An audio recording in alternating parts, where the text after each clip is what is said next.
আপনি কি এখনো ভাবছেন যে কোনো একটা কাজ শুরু করবেন?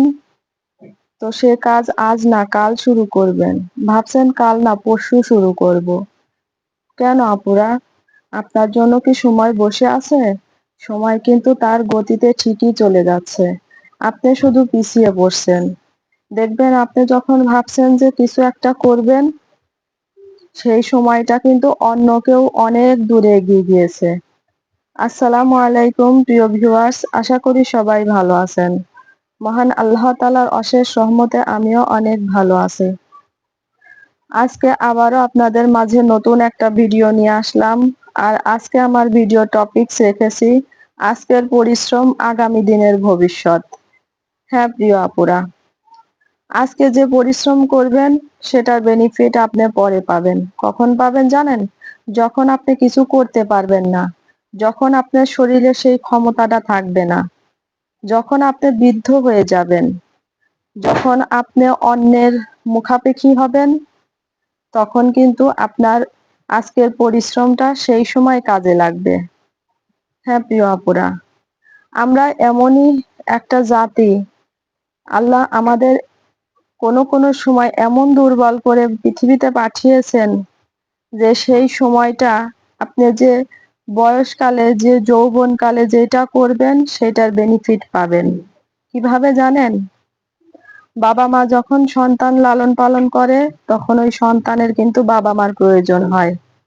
আর যখন সন্তানরা বড় হয়ে যায় তখন দেখবেন যে সন্তানের প্রয়োজন, বাবা মার প্রয়োজন হয় তার সন্তানদের। এটাই পৃথিবীর নিয়ম। আর সেই সময়টাই কিন্তু দেখা যায় যে মানুষ বড়ই অবহেলিত হয় এবং বড়ই কষ্টদায়ক এক অবস্থার মধ্যে পড়ে যায়। তাই আজকে যে পরিশ্রম করবেন সেই সময়টা তার বেনিফিট পাবেন। প্রিয় আপুরা, তাই ঘরে বসে থেকে কি লাভ বলেন? কিছু একটা কাজ শুরু করেন। কাজ শুরু করবেন, তো দেখবেন কাজই আপনাকে এগিয়ে নিয়ে যাবে। অনেক আপুরাই ঘরে বসে থেকে ভাবে যে কি কাজ করব, কিভাবে কাজ করব, এবং কাজ তো করব সেগুলো কোথায় বিক্রি করব, কে আমার কাছ থেকে নেবে। প্রিয় আপুরা, আপনাদেরকেই বলছি, কাজ শুরু করুন। দেখবেন কাজ আপনাকে কোথায় নিয়ে যাবে আপনি নিজেও বুঝতে পারবেন না। আর যদি শুরু না করে ভাবেন যে না এখন না কাল করব, কাল না পরশু শুরু করব, তাহলে কিন্তু সময় চলে যাচ্ছে। সময় তার গতিতেই বয়ে যায়। ওই যে একটা কথা আছে না, time and tide wait for none, সময় এবং নদীর স্রোত কারোর জন্য অপেক্ষা করে না। তো এটা কিন্তু মিথ্যা কথা নয়, একদম সত্যি কথা। তো আমার ভিডিও সম্পর্কে একটু বলি, তা হচ্ছে আমি এইখানে দুই প্রকারের সালোয়ার কাটিং করেছিলাম, যা আপনারা ভিডিও আকারে দেখছেন, এবং দুই ধরনের মেক্সি কাটিং করেছিলাম। তো সেই কাটিং গুলো দেখাতে দেখাতেই আমার প্রিয় ভিউয়ার্সদের সাথে কিছু কথা শেয়ার করব। আর এই কথাগুলো অবশ্যই আপনারা শুরু থেকে শেষ পর্যন্ত শুনবেন এবং ভিডিওটা দেখার চেষ্টা করবেন। আর আমার ভিডিও থেকে যদি আপনারা একটু অনুপ্রাণিত হন তাহলে অবশ্যই আমার চ্যানেলটাকে সাবস্ক্রাইব করে রাখবেন এবং লাইক, কমেন্টস এবং শেয়ার করে রাখবেন। আপুরা, প্রিয় ভিউয়ার্স, লাইক দিলে হয় কি, ভিডিও গুলো ছাড়তে আসলে মনের মধ্যে একটা উৎসাহ আসে। মনে হয় যে আমার প্রিয় ভিউয়ার্স আপু এবং ভাইয়ারা আমার ভিডিওগুলো এত পছন্দ করছে, তাহলে আমি পর্যায়ক্রমে ভিডিওগুলো ছাড়বো। একটা মনে অদম্য ইচ্ছা শক্তি আসে। প্রিয় আপুরা, আপনাদেরকেই বলছি, আপনারা ঘরে বসে থাকবেন না। শুধু শুধু বসে থেকে কি লাভ বলেন? আপনার যদি কোনো কাজ ভালো লাগে, শুধুমাত্র আপনি সেই কাজটা নিয়েই শুরু করবেন। আপনি দেখবেন যে অন্য কেউ একটা কাজ শুরু করেছে, তো সেই কাজে অনেক টাকা আয় করছে। আপনি হয়তো ভাবতে পারেন যে আমি ওই কাজটা দিয়ে শুরু করব, ও এত টাকা আয় করছে, তাহলে হয়তো বা আমিও ওর মতো টাকা আয় করতে পারবো।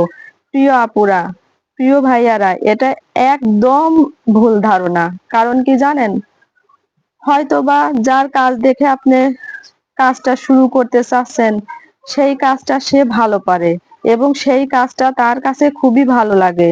সেই জন্যে সে কিন্তু এগিয়ে যাচ্ছে। আর আপনি যদি ওই কাজটা দিয়ে শুরু করেন, হয়তো সেই কাজ সম্পর্কে আপনার কোনো ধারণা নেই। আবার এমনও হতে পারে ওই কাজটা তার দেখে শুরু করেছেন কিন্তু সেই কাজের প্রতি আপনার কোনো ইন্টারেস্ট নেই। তাহলে কিন্তু কখনোই বিশ্বাস করেন, কখনোই সেই কাজটা নিয়ে আপনি এগিয়ে যেতে পারবেন না। কখনোই সেই কাজটা নিয়ে আপনি কোনো কিছু করতে পারবেন না। তাই বলছি আপনার কাছে যে কাজটা ভালো লাগে শুধুমাত্র সেই কাজটা নিয়েই আপনি কাজ শুরু করবেন। যদি হয় সেটা ব্যবসা তো ভালো ব্যবসা, যদি হয় কোনো হাতের কাজ তো হাতের কাজ। যদি আপনার ব্যবসা কিংবা কোনো হাতের কাজ ভালো না লাগে, চাকরি করতে ভালো লাগে তো চাকরি করবেন। কিন্তু অন্য কারো কোনো কাজ করা দেখে যে আপনি সেই কাজটা করবেন, প্রিয় আপু এবং ভাইয়ারা বলছি, কখনোই সেই কাজে আপনি উন্নতি লাভ করতে পারবেন না। সেই কাজ থেকে আপনি কখনোই কোনো কিছু পাবেন না। তাই বলছি আপনাদের যে কাজটা ভালো লাগে, যে কাজটা মনে টানে সেই কাজটা থেকেই কিন্তু আপনারা সাফল্য লাভ করতে পারবেন।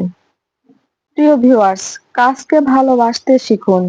কাজকে ভালো যদি না বাসেন তাহলে কিন্তু কাজ আপনাকে কিছুই দেবে না। আমার যেমন এই টেইলার্স এর কাজ করতে অনেক ভালো লাগে। আমার এই গ্রামে অনেকেই কিন্তু টেইলার্স এর কাজ করে। আবার অনেকেই তারা দেখি যে বাচ্চাদের পোশাক বানাতে একদমই চায় না। সেহেতু সেই জন্যে ওই পোশাকগুলো কিন্তু আমার কাছে নিয়ে আসে। আর বাচ্চাদের পোশাক কিন্তু বানাতে আসলেই একটু কষ্টকর ব্যাপার। আর যে বড়দের ডিজাইনার জামাগুলো আছে, ডিজাইন করে করে জামাগুলো বানাতে হয়, সেটাও কিন্তু দেখি আমাদের এইখানকার দর্জিরা সহজে করতে চায় না। সেই কাজগুলোও কিন্তু আমার কাছে আসে। কেন জানেন? কারণ আমি ওই কাজগুলো ভালোবাসি। ওই কাজগুলো করতে আমার ভালো লাগে। নতুন নতুন ডিজাইন দেখা যায় যে ইউটিউব থেকে বের করে আমার প্রিয় কাস্টমাররা আমার কাছে এনে দেয় যে, আপু কিংবা ভাবি এই কাজটা আমাকে করে দেন। আমার কিন্তু খুবই ভালো লাগে। আর সেই কাজটা কিন্তু সুন্দরও হয়। আপনি ভালোবেসে কাজ করবেন, দেখবেন যে সেই কাজটা আপনার মনের মতো হবে। আর যে কাজটাকে আপনি ভালোবাসেন না, সেই কাজটা কখনোই ভালো হবে না। আমার একটা মিষ্টি আপু আমার ফোনে কমেন্টসে বলেছিলেন যে, আপু আমি কিন্তু অনেক কাজ করতে পারি। তার মধ্যে জামা বানাতে পারি। হয়তো তিনি টেইলার্স এর কাজ করতে পারেন। তো আরেকটা আহ আর আরো কি পারে জানেন? আসন সেলাই করতে পারেন, ফুল আঁকাতে পারেন, সুই সুতার কাজ জানেন। তো আপু, সেই আপুদের বলি আপনাদের ট্যালেন্ট অনেক আছে আমি জানি। আমার কিছু কিছু আপুরা আছে অনেক কাজ পারেন কিন্তু কিভাবে কাজটা শুরু করবেন সেটাই বুঝতে পারেন না। আমি সেই সকল আপুদের বলবো যে আপুরা, আপনারা অনেক কিছু পারেন ঠিক আছে, কিন্তু একটা কাজ দিয়ে শুরু করুন। আপনি যদি সব কাজ একবারে করতে চান তাহলে কিন্তু কখনোই আপনি কোনো কাজেই দক্ষতা অর্জন করতে পারবেন না। তাই আপনি অনেক কিছু জানেন ঠিক আছে, সেটা থেকেও কিন্তু আপনার যেই কাজটা ভালো লাগে সেই কাজটা দিয়েই শুরু করুন। হ্যাঁ, আপনি পরে যখন যে কাজটা দিয়ে শুরু করবেন সেই কাজটা তে যদি আপনি বেনিফিট পান, আস্তে আস্তে কিন্তু আপনি অন্য কাজগুলোও ধরতে পারেন। এমনও মানুষ আছে যে অনেকগুলো কাজই তার ভালো লাগে। এখন বলতে পারেন, আপু আমার তো অনেকগুলো কাজ ভালো লাগে। হ্যাঁ আপুরা, আপনাদের অনেকগুলো কাজ ভালো লাগতেই পারে। আমি যেমন শুধু যে টেইলার্স এর কাজ জানি তা না। এই আপুটার মতো আমি কিন্তু সুই সুতারও কাজ জানি, কাঁথা সেলাই করতেও পারি। কিন্তু সবগুলো কাজ তো আমি একবারে একা করতে পারবো না, তাই না? তাই বলছি আপুরা, যে কোনো একটা কাজ দিয়ে শুরু করুন, যেটা আপনার ভালো লাগবে এবং আপনার মনের কাছে খুবই ভালো লাগে এবং মনে টানে সেই কাজটা করতে। তো সেই কাজটা দিয়েই শুরু করুন। আজ এ পর্যন্ত। সবাই ভালো থাকবেন।